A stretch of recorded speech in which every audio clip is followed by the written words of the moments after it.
Hello, যে উদ্দীপনা উচ্ছ্বাস সবটাই কিন্তু আমাদের দলের প্রতিষ্ঠাতা প্রাণপুরুষ পীরজাদা আব্বাস সিদ্দিকীর ভাইজানের কাছেই কিন্তু ক্রেডিট যাবে। ভাই পেছনের লোকেরা একটু দেখছে, আপনারা বসে পড়ুন। যারা এই দূরে আছে একটু বসুন না, আপনাদের পেছনে তো বসা যাবে। ভাই বসে পড়ুন তো, ভাই বসুন। ওখানে যারা আছেন আমার সোজা যারা আছেন বসুন, যা আছে বসে যান তো ভাই। আমাকে ওই মাইকটা দেন। আমার সোজাসুজি যারা আওয়াজ যারা যাচ্ছেন তারা বসেন ভাই। হ্যাঁ না, থাক। এই ভাই মিডিয়ার বন্ধুদের সাথে কেউ মিডিয়ার বন্ধুদের সাথে কোনো খারাপ আচরণ করবেন না। আপনারা ঠিক করে বসতে পারেননি বলে আমি কিন্তু একবার জাস্ট বসেছিলাম, তারপরে সারাক্ষণ কিন্তু আমি দাঁড়িয়ে আছি। আপনারা লক্ষ্য করেছেন কি? মিডিয়ার আমাদের বন্ধু মানুষ, সুতরাং মিডিয়ার বন্ধুদেরকেও তাদের কাজটা করতে দিন। আমি অনুরোধ করব যারা মিডিয়ার ভাইরা, আপনাদের চেয়ার দেওয়া আছে, আপনারা বসুন। চেয়ার দেওয়া আছে, আপনারা বসুন। আপনাদের মেশিনটা ফিট করে দিয়ে আপনি বসে পড়ুন। চেয়ার দেওয়া আছে।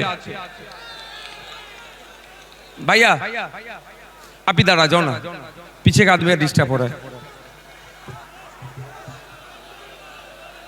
ए তোমরা কথা বলছো কেন ভাই আমার? আপনি চলে আসেন না, জায়গা আছে বসার, চেয়ার দিচ্ছে এই না কে? একটা চেয়ার দাও তো, একটা চেয়ার দাও তো, একটা চেয়ার দাও, একটা চেয়ার আনতে পারছো না? आप साहब आप आ जाइए, ए চেয়ারটা দিয়ে দাও ভাই, দাও। এ ভাই আপনার হয়েছে, আপনি বসেন না। আমি 10 মিনিট টাইম নেব আপনাদের কাছে। কারো অসুবিধা আছে? 10 মিনিট ধৈর্য ধরতে পারবেন তো? আমার পূর্বেকার বক্তারা আজকের এই অধিকার মহাসমাবেশ নিয়ে তাদের জ্ঞান গর্ব আলোচনা করেছেন। কেন আজকে আমরা শহীদ মিনারের ময়দানে এসে উপস্থিত হয়েছি আমাদের অধিকারের জন্য, সেই বিষয়ে তারা দীর্ঘক্ষণ চর্চা করেছে। আমি আপনাদের কিঞ্চিত বলবো, সাথে 2026-এর বার্তা আমরা দেব যে আগামী নির্বাচনে আমরা কি চাইছি, কি করতে চাইছি, সেটা এখানে যারা হাজার হাজার মানুষ উপস্থিত হয়েছেন এই বার্তা নিয়ে গিয়ে পাড়াতে পাড়াতে, মহল্লাতে মহল্লাতে, বুথে বুথে, চায়ের দোকান থেকে শুরু করে পাড়ার রকে, যে যেখানে খেলার ময়দানে যে যেখানে থাকেন, এই বার্তাটা আমাদের পৌঁছে দিতে হবে। আইএসএফ এর বার্তাকে। আমাদের আইএসএফ এর লক্ষ্য উদ্দেশ্য কি? আইএসএফ এর লক্ষ্য উদ্দেশ্য হচ্ছে যে সমাজ ব্যবস্থার পরিবর্তন করতে হবে। এক মফস্বল এলাকার মানুষ, সুন্দরবনের মানুষ, দার্জিলিং এর মানুষ, দিনাজপুরের মানুষ, মালদার মানুষ, বাঁকুড়ার মানুষ, বীরভূমের মানুষ, হুগলির প্রত্যন্ত গ্রামের একটি মানুষ আপ কেন ট্রিটমেন্ট করতে গিয়ে কলকাতার সরকারি হসপিটালের দ্বারস্থ হতে হবে? Indian secular front alternative politics provide করছে। ইন্ডিয়ান সেকুলার ফ্রন্ট কল দিচ্ছে 2026 সালে যদি আমাদেরকে আপনারা সরকারে নিয়ে আসেন, আমরা এই 5 বছর একটা সরকারের সময় পাই, 5 বছর 5টা জেলাতে আমরা কলকাতার পিজি, এনআরএস, আরজি করের মতো স্টার হসপিটাল আমরা বানিয়ে দেব। তাহলে গ্রামের মানুষকে আর শহরে উপস্থিত হতে হবে না। আমরা কল দিচ্ছি আপনাদের। আজকে দেখলে দেখা যাবে শিক্ষা ব্যবস্থা তলানিতে চলে যাচ্ছে। 2012 থেকে 2024 এই সমকালে পশ্চিম বাংলায় প্রায় 25,000 প্রাইমারি স্কুল বন্ধ হয়ে গিয়েছে। তাই আজকে আমরা এই মঞ্চ থেকে ঘোষণা দিচ্ছি, শুধু বন্ধ হয়ে যাওয়া স্কুলগুলো চালু করা নয়, নতুন নতুন শিক্ষা প্রতিষ্ঠান হবে, কলেজ তৈরি হবে, নতুন নতুন শিক্ষা প্রতিষ্ঠান হবে, কলেজ তৈরি হবে, সাথে সাথে ইউনিভার্সিটিও তৈরি হবে। দুর্ভাগ্য আমাদের মুর্শিদাবাদ জেলা সারা ভারতবর্ষের পিছিয়ে থাকা জেলাগুলোর মধ্যে যদি আমরা খোঁজ করি একটা জেলা পাবো মুর্শিদাবাদ জেলা। সেই জেলাতে এখনো পর্যন্ত একটা ফুল ফ্লেজের ইউনিভার্সিটি দেখতে পাচ্ছি না। আমরা শুধু মুর্শিদাবাদ জেলা নয়, 10 লক্ষ 20 লক্ষ মানুষের গড়ে প্রতিটা জায়গায় আমরা সেই ইউনিভার্সিটি তৈরি করব। উচ্চ শিক্ষায় শিক্ষিত যাতে হতে পারে আমাদের সমাজের ছেলেরা, তার ব্যবস্থা আমরা করব যদি 2026 সালে বাংলার মানুষ আমাদেরকে সুযোগ দেয়। আপনাদের জানিয়ে রাখি, আজকের রাজ্য সরকার যে দ্বিচারিতা করছে সংখ্যালঘুদের সাথে, দলিতের সাথে, আদিবাসীর সাথে, সেই বঞ্চনা থেকে আমরা অবসান ঘটাবো।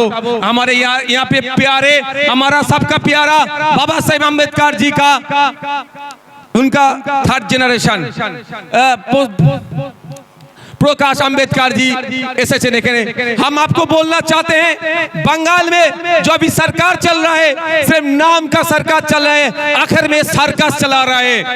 क्योंकि यहाँ पे 100 पॉइंट रोस्टर के अनुसार से 22% दलित को जॉब मिलना चाहिए, लेकिन ऑफिशियल ये लोग 22% दलित को जॉब दे रहा है, लेकिन उसमें से 10% असली दलित नहीं है। फेक सर्टिफिकेट डाल के दलित का जहाँ है ये सरकार छीनना चाहते हैं।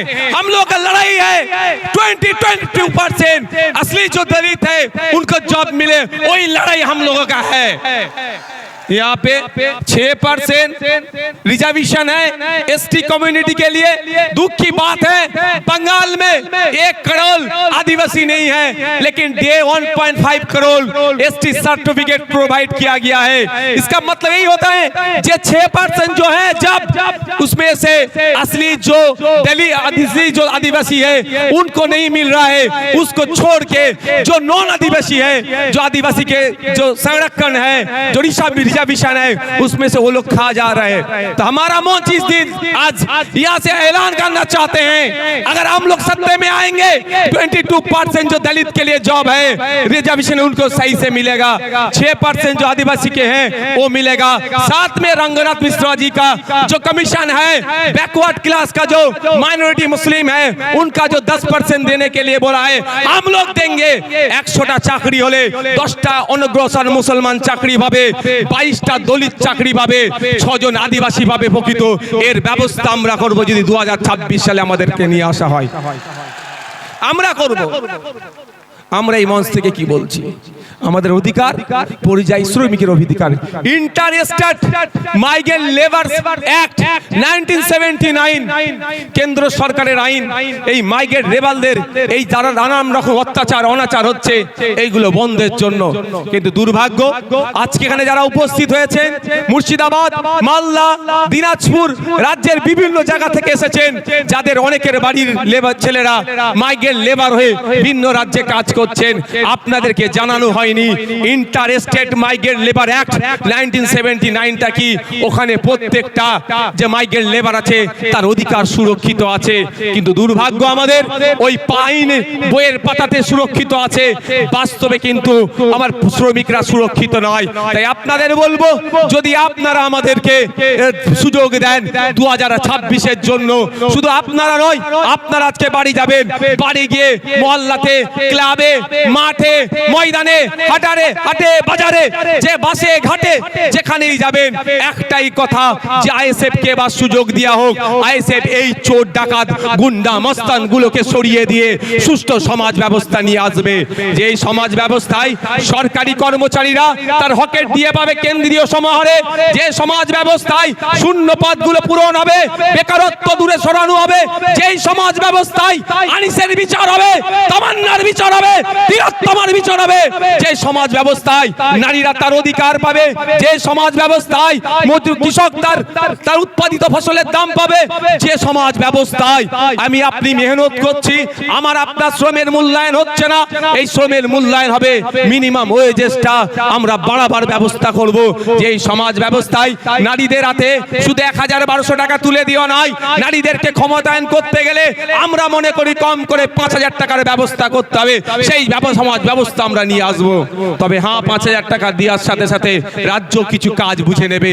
এই সুষ্ঠু সমাজ ব্যবস্থা আনবো যেখানে বর্ণগত, জাতিগত, ধর্মগত, নারী পুরুষের কোনো ভেদাভেদ থাকবে না, যেখানে সবাই আমরা মানুষ, আমাদের সামাজিক পরিচয় আমরা যেটা সেটা নিয়ে মাথা তুলে বেঁচে থাকবো। সেই সমাজ ব্যবস্থা নিয়ে আসবো। বাংলার মানুষ যদি 2026 লোক বিধানসভা নির্বাচনে আমাদেরকে সুযোগ দেয়, তবে আপনাদের উপস্থিতি প্রমাণ করে দিচ্ছে যে বাংলার অলিতে গলিতে ইন্ডিয়ান সেকুলার ফ্রন্টের যে জয় জয়কার হবে সেটার আপনাদের উপস্থিতি আছে কিন্তু প্রমাণ করে দিচ্ছে। আপনারা মাঠে যারা আছেন, আপনারা হয়তো বাইরে যেতে পারছেন না, আমি তো একটার পরে এখানে এসেছি, আমি বাইরের অবস্থাটা একটু ঘুরে ঘুরে দেখছিলাম। আপনারা এখানে যে রকম মানুষ আছেন এর কয়েক গুণ বেশি মানুষ বাইরে শুধু ঘুরছে, জায়গা পাচ্ছে না বলে। আপনাদের ঘোষণা অনুযায়ী আমি গত বছর ঘোষণা দিয়েছিলাম, আমরা বলেছিলাম আমরা চেষ্টা করব কলকাতায় ব্রিগেডে করা, কিন্তু আমরা যখন অ্যাপ্লিকেশন করেছি আমাদেরকে জানানো হয়েছে এই সময় এই আর্মিদের কোন একটা ট্রেনিং চলছে, সেই মার্চ মাস পর্যন্ত ব্রিগেড ময়দান দেওয়া যাবে না। সুতরাং আমরা সেখানে ওই জন্য বুক করতে পারিনি, ফলে আমরা এখানে বুক করেছি। তবে আপনারা সাথ দিলে শুধু ভাঙড় থেকে নয়, রাজ্যের বিভিন্ন প্রান্ত থেকে 2026 বিধানসভায় ডবল ডিজিটের বিধায়ক ইন্ডিয়ান সেকুলার ফ্রন্ট পাচ্ছে।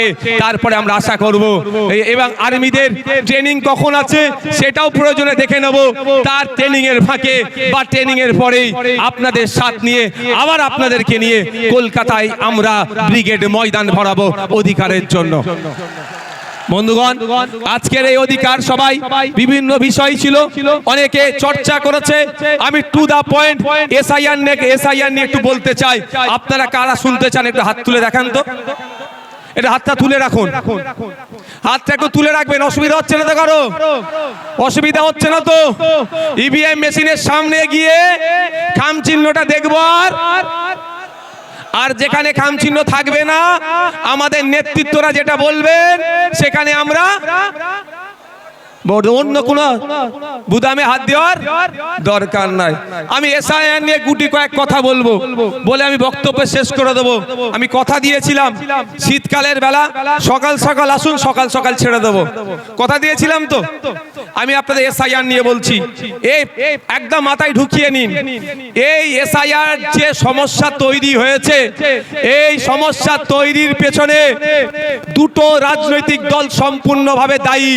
তৃণমূল বিজেপি মিলিয়ে এসআইআর নামক সমস্যাটাকে তৈরি করছে ইলেকশন কমিশন অফ ইন্ডিয়াকে সামনে রেখে।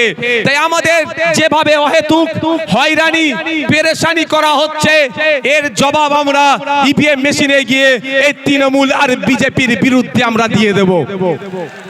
আমি প্রমাণ দেব আপনাদের, প্রমাণ ছাড়া আমি কথা বলি না, আমি প্রমাণ দিয়ে দেবো একটা একটা করে। যদি আপনাদের শোনার এনার্জি থাকে আমি তাহলে শোনাবো। এনার্জি আছে তো ভাই? তাহলে আমি শুনিয়াবো। একটু পোলটা খোলা দরকার। সাপ হয়ে কামড়াচ্ছে আর ওজা হয়ে ঝাড়ার চেষ্টা করছে। সাপকেও ধরতে হবে আর কামড়ানোতে আসার আগে তাকে ধরে নিতে হবে। আপনাদের মাবি বলে রাখি, 2021-এ নির্বাচন পার হয়েছিল সিএ এনআরসির ভয় দেখিয়ে।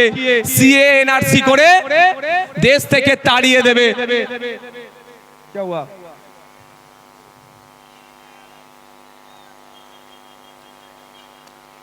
সংগ্রামী যৌথ মঞ্চে যে মঞ্চ আছে তার উপরে ছেলেরা উঠে গেছে। না ভাই যাও ভাই, এই উপরে যারা উঠেছো না ভাই যাও, একদম একদম নেমে যাও, এটা অনৈতিক কাজ। নেমে পড়ো চাল থেকে। শোনেন ভাই, এদিকে তাকান। 2021 সালে নির্বাচন কি দেখিয়ে পার হয়েছিল? বিজেপি বলেছিল এসআইআর করে তাড়িয়ে দেবো, এই বিজেপি বলেছে এনআরসি সিএ করে তাড়িয়ে দেবো। আর মমতা ব্যানার্জির দলেরা কি বলেছিল? যে তাড়াতে পারবে না, আমরা আছি। এখনো বলুন, এই 2026-এ নির্বাচন আসছে, এসআইআর করে ভোটাধিকার কেড়ে নেবো গল্প শোনাচ্ছে শুভেন্দু অধিকারী, আর মমতা ব্যানার্জি ফিক ফিক করে এসে বলছে আমি থাকতে এসআইআর হতে দেবো না। অলরেডি কাগজ নিয়ে আপনাকে আমাকে ছুটাছুটি করতে হচ্ছে। আমার নামও নোটিশ এসে গিয়েছে। নোবেল জয়ী বিখ্যাত মানুষ অমর্ত্য সেন স্যারের নামেও অপদার্থ কমিশন নোটিশ পাঠিয়েছে এই বিজেপি তৃণমূলের পাল্লায় পড়ে। শুধু তাই নয়, স্বাধীনতা সংগ্রামী, মুক্তিযোদ্ধা, বীর, ভারতবর্ষের অন্যতম শ্রেষ্ঠ আইকনিক ব্যক্তি, তার নাম নেতাজি সুভাষচন্দ্র বোস, নেতাজি সুভাষচন্দ্র স্যারের পরিবারকেও এই নোটিশ পাঠিয়েছে। তাই আপনাদের বলবো 2026-এর বৈতরণী পার করার জন্য তৃণমূল আর বিজেপি এসআইআর নামক এই সমস্যাটার অবতরণ করেছে। তাই আপনাদের বলবো এই সমস্যাতে অহেতুক হয়রানি করার চেষ্টা হচ্ছে, তবে আপনি আতঙ্কিত হবেন না। দিন দেওয়ানে বলেছিলাম স্বচ্ছ এসআইআর করলে সহযোগিতা করব, আজকেও বলছি স্বচ্ছ এসআইআর মিন্স ভোটার লিস্ট স্বচ্ছ হোক, মৃত ভোটারের নাম বাদ যাবে, একাধিক জায়গায় ভোটার লিস্টে নাম উঠেছে বাদ যাবে, যার অস্তিত্ব নেই সেই ভোটারের নাম বাদ যাবে, প্রয়োজন আমরা সহযোগিতা করব। কিন্তু স্বচ্ছতার নামে নির্বাচন কমিশন যে অহেতুক হয়রানি করছে এর জবাব দেওয়ার জন্য প্রশ্ন করেছিলাম আমরা নির্বাচন কমিশনে। শুধু তাই নয়, আপনাদের এই নওশাদ সিদ্দিকী কামচিহ্ন নেতা সুপ্রিম কোর্টে গিয়ে আপনাদের জন্য মামলা করেছে। আপনাদের বলে রাখি, দুটো কাজ এই মুহূর্তে মমতা ব্যানার্জি যদি করে, দুটো কাজ যদি এই মুহূর্তে মমতা ব্যানার্জি করে, হয়রানিও বন্ধ হবে, আতঙ্কিত বন্ধ হয়ে আতঙ্কিত হবেন না। দুটো কাজ কি কি বলে দিচ্ছি, শর্ট টাইম, আমি বেশিক্ষণ বলবো না, বলেছি আপনাদের। প্রথম কাজ হচ্ছে ওয়াল পার্টি মিটিং ডাকা। মমতা ব্যানার্জি ওয়াল পার্টি মিটিং ডাকুক, সমস্ত রাজনৈতিক দলের নেতাদেরকে ডাকুক, যে এই পরিস্থিতি বাংলার স্বাধীনতা সংগ্রামী পরিবার থেকে শুরু করে, পীর পরিবার থেকে শুরু করে, বিভিন্ন ধর্মীয় পরিবার থেকে শুরু করে, বিভিন্ন যাদের সামাজিক প্রভাব প্রতিপত্তি আছে, সব সমেত সাধারণ মানুষদেরকে অহেতুক হয়রানি হচ্ছে, এই হয়রানি বন্ধ আমাদের করতে হবে। ওয়াল পার্টি মিটিং ডাকা দরকার। কেমন অল পার্টি মিটিং আপনাদের জানিয়ে রাখি, বর্বর পাকিস্তানিরা যখন এসে পেহেলগাঁওতে আমাদের দেশের নাগরিককে খুন করলো, সেই সময় অল পার্টি মিটিং ভারত সরকার ডেকেছিল। সেই সময় কংগ্রেসের পক্ষ থেকে বলেছিল পাকিস্তানের বিরুদ্ধে অল আউট যাও, আমাদের কোনো অবজেকশন নাই। আজকে মমতা ব্যানার্জি যদি অল পার্টি মিটিং ডাকে, মমতা ব্যানার্জি ডাকে কেউ আসুক আর নাই আসুক, ইন্ডিয়ান সেকুলার ফ্রন্ট যাবে বাংলার নাগরিকদের সাথে, সেখানে গিয়ে বলবে স্বচ্ছতার সাথে যে কাজ পশ্চিমবাংলা সরকার করতে চাই আমরা প্রস্তুত আছি বাংলার মানুষের জন্য। করবে, তাহলে আপনি আতঙ্কিত মুক্ত হবেন তো ভাই? কিন্তু চায় না আপনি আতঙ্কিত মুক্ত হন মমতা ব্যানার্জির দলেরা। এরা চাই আপনি পেরেশানে থাকুন। আপনি পেরেশানে থাকলে প্রশ্ন করতে পারবেন না মাদ্রাসায় টিচার নেই কেন। আজকে দেখুন কলকাতায় গতকালকে খোঁজ নিয়ে দেখুন প্রায় 33 দিন এই ঠান্ডাতে তারা পড়ে আছে, আনের টিচারগুলো। এমএসকেএসএসকে টিচারদের সাম্মানিকটা ঠিকঠাক পাচ্ছে না, মাদ্রাসায় 10,000 শূন্য পদ হয়ে গেছে, পরিকাঠামো ধ্বংস হয়ে গেছে, স্কুলে টিচার নাই, হাই স্কুলে টিচার নাই, শিক্ষার পরিকাঠামো ধ্বংস হয়ে গেছে। আপনি এটা প্রশ্ন করবেন না এসআইআর এর কাগজ নিয়ে ছুটাছুটি করবেন? এই ছুটাছুটি করার জন্য আপনাকে এই পদক্ষেপগুলো গ্রহণ করছে না। দ্বিতীয় হচ্ছে বিধানসভায় নিন্দা প্রস্তাব পাস করানো হোক, বিধানসভায় নিন্দা প্রস্তাব পাস করানো হোক। যেভাবে অহেতুক হয়রানি করা হচ্ছে এটা অত্যন্ত নিন্দাজনক কাজ, সেখানে নিন্দা প্রস্তাব পাস করানো হোক। সেই নিন্দা প্রস্তাবের কপিটা ইলেকশন কমিশন অফ ইন্ডিয়াকে দিক, আর যে সরকার একটা মামলা করুক সেই মামলাতে কপিটা অ্যাটাচ করে দিক। নিশ্চিতভাবে সুপ্রিম কোর্ট এটার প্রতি বিবেচনা করবে, কারণ বিধানসভার মধ্যে নিন্দা প্রস্তাব পাস করানো মানে পুরো পশ্চিম বাংলার মানুষ এটাকে নিন্দা করছে, এই অহেতুক হয়রানিকে। এটা করবে মমতা ব্যানার্জি সরকার? আওয়াজ দিন একটু। কেন করবে না? পেরেশান তো হচ্ছে দলিত, সব থেকে বেশি পেরেশানি হচ্ছে মুসলমান, তারপরে দলিত, তারপরে আদিবাসী। তাই মুসলমানকে তো মানুষ মনে করে না, শুধু ভোটার মনে করে, আর ক্যাপটিভ ভোট ব্যাংক হিসাবে রাখতে চায়। তাই আপনাদের বলবো দিকে দিকে আওয়াজ তুলতে হবে, বলতে হবে ইমিডিয়েট পশ্চিমবাংলা সরকারকে এ দুটো কাজ করা দরকার। এক, অল পার্টি মিটিং ডাকা, দ্বিতীয় হচ্ছে বিধানসভায় নিন্দা প্রস্তাব পাস করানো। এরপরও আপনাদের বলছি, আমার উপরে কেন এদের রাগ বুঝতে পেরেছেন? ৭৭টাকে নিয়ে কিছু নয়, নওশাদকেই হারাতে হবে। কারণ আমি তো এদের পয়েন্টে পয়েন্টে এদের ভুলগুলো ধরিয়ে দিই, ওই জন্য ওদের জয়েন্টে জয়েন্টে ব্যথাটা করে যায়। আমি তো বলছি আপনাকে দেখবেন যাদের বাড়ি ফর্ম গেছে, ফর্মের সাথে আর একটা এক্সট্রা এই হিয়ারিং এর নোটিশ গেছে, হিয়ারিং এর নোটিশের সাথে আর একটা কাগজ গিয়েছে। সেই হিয়ারিং এর নোটিশের সাথে একটা যে কাগজ গিয়েছে সেখানে 13টা ডকুমেন্টস এর কথা বলা হচ্ছে। যাদেরকে হিয়ারিং এ ডাকা হচ্ছে, এই 13টা ডকুমেন্টস এর মধ্যে কোনো একটা ডকুমেন্ট সাবমিট করলে তার হিয়ারিংটা সে পজিটিভ হয়ে যাবে, অর্থাৎ তার অসুবিধা হবে না। এটা বলছো তো? আচ্ছা, আমরা এই এসআইআর নিয়ে এত দুটো মেনলি সমস্যার সম্মুখীন হতে হচ্ছে আমাদের। একটা, টাইম লস হচ্ছে, দাঁড়াতে হচ্ছে, অব্যবস্থা। ওখানে এই গেটের ওখান থেকে সরে যাও, তো এই গেটের ওখান থেকে সরে যাও, গেট থেকে সরে যাও, দেখতে পাচ্ছ না? এই সবার উপরে উঠে বসুন, নিচে বসুন না, বসুন। দুটো জিনিস হচ্ছে তো ভাই। একটা কি, আমার অযথা টাইম দিতে হচ্ছে, ওখানে অব্যবস্থা, ওখানে ঠিকঠাক ব্যবস্থা আমরা পাচ্ছি না, ঘন্টার পর ঘন্টা লাইনে গিয়ে দাঁড়াতে হচ্ছে। দ্বিতীয় হচ্ছে আমি আতঙ্কিত, তাই তো ভাই, যে আমার কি হবে। কিন্তু এই 13টা ডকুমেন্টস এর মধ্যে যদি কারো একটা ডকুমেন্টস থাকে, সে আতঙ্ক মুক্ত। আমি ঠিক কথা বলছি তো ভাই?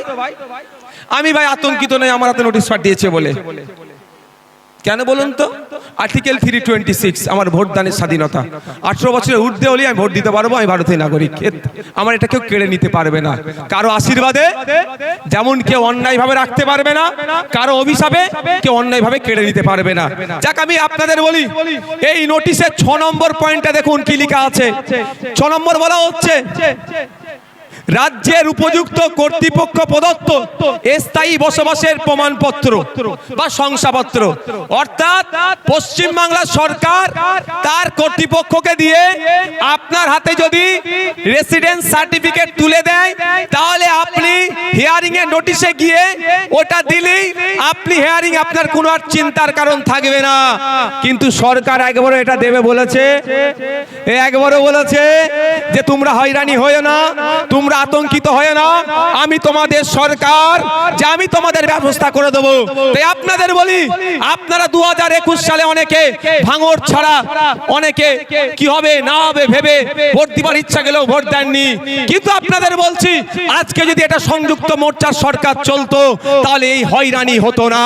তারপরেও যদি হয়রানি করার চেষ্টা করতো, আমরা বাড়িতে বাড়িতে এই রেসিডেন্স সার্টিফিকেটটা তৈরি করে পৌঁছে দিতাম। বাড়িতে থাকো, তোমার বাড়িতে আমরা কাগজ পৌঁছে দেবো।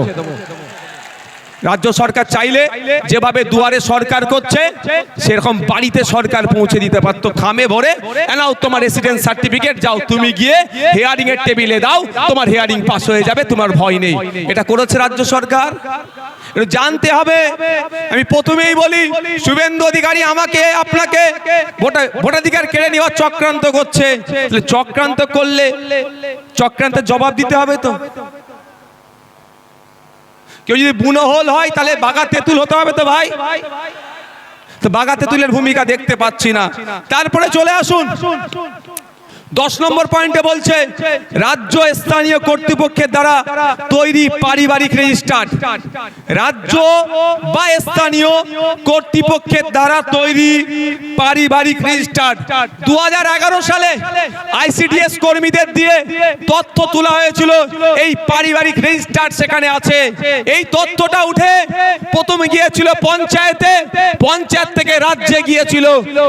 তাহলে আপনারা বলুন, এই তথ্যটা অলরেডি প্রতিটা পঞ্চায়েতে আছে।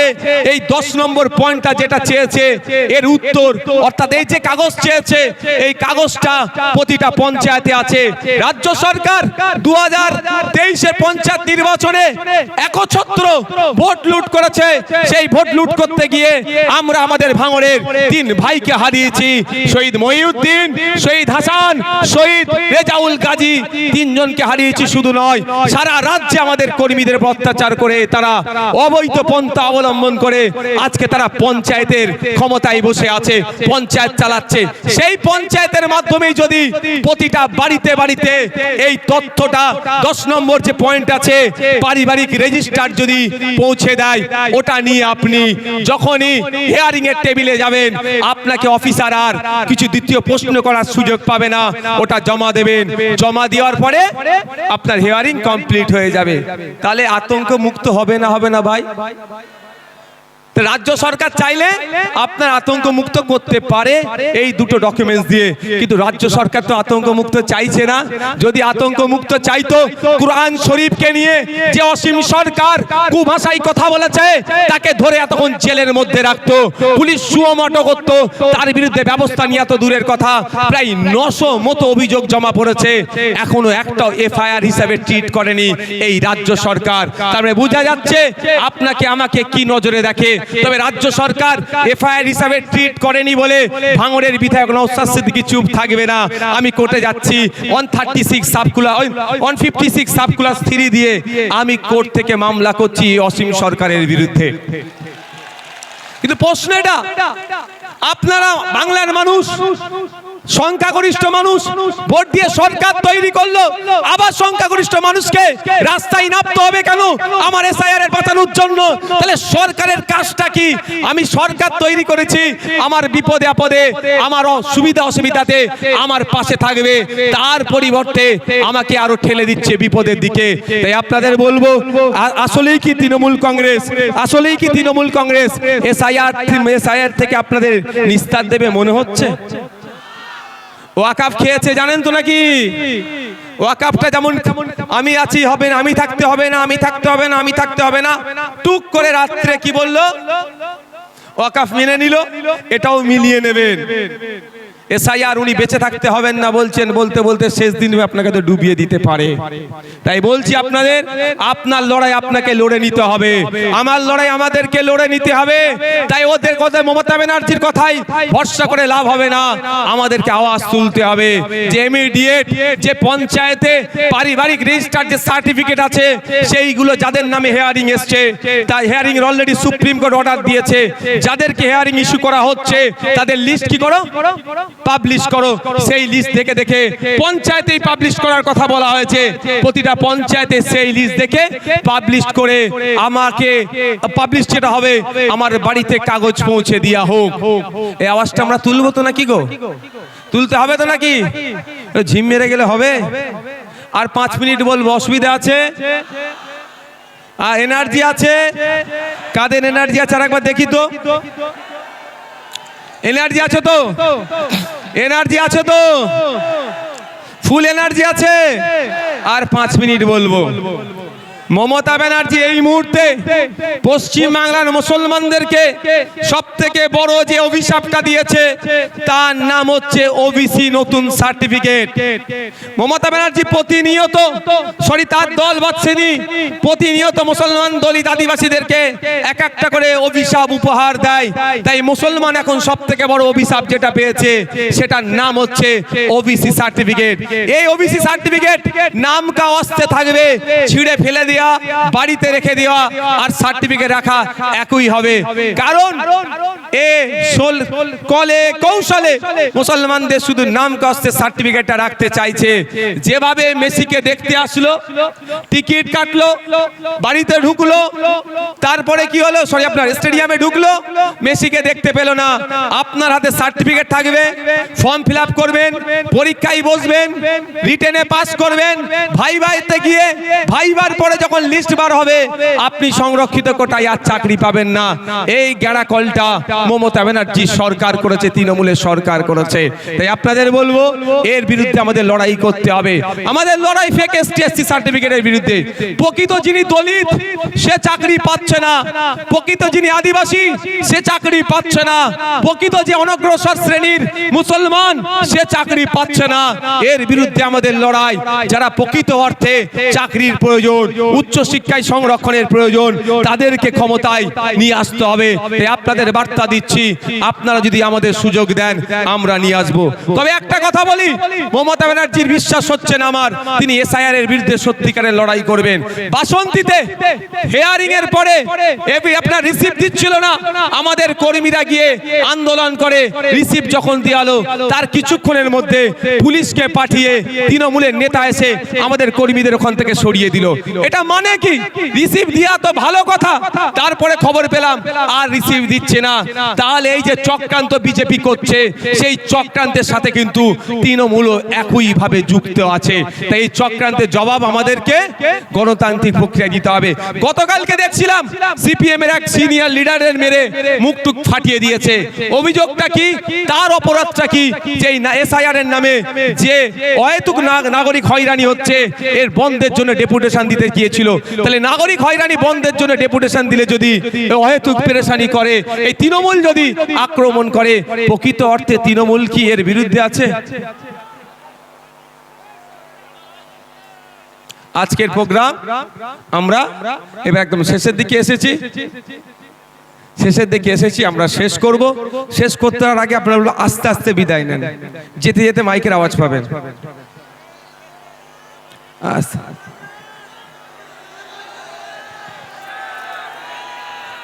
আস্তে আস্তে বিদায় নেন। যেতে যেতে আমি তিনটে কথা বলবো, আপনারা মাথায় রাখতে রাখতে যাবেন।